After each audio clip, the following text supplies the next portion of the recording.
Gracias a la vida que me ha dado tanto, me dio dos luceros que cuando los abro perfecto distingo lo negro del blanco, y en el alto cielo su fondo estrellado, y en las multitudes el hombreal que yo amo. Gracias a la vida que me ha dado tanto, me ha dado el oído en todo su ancho, graba noche y día, grillos y canarios, martillos, turbinas, ladridos, chubascos, y la voz tan tierna de mi bien amado. Gracias a la vida que me ha dado tanto, me ha dado el sonido y el abecedario, con él las palabras que pienso y declaro.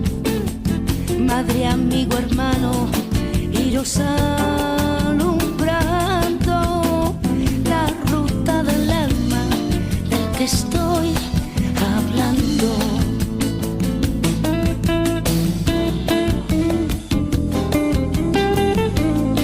Oh, yeah, yeah. Gracias a la vida que me ha dado tanto, me ha dado la marcha de mis pies cansados, con ellos anduve ciudades y charcos, playas y desiertos, montañas y llanos, y la casa tuya, tu calle y tu patio.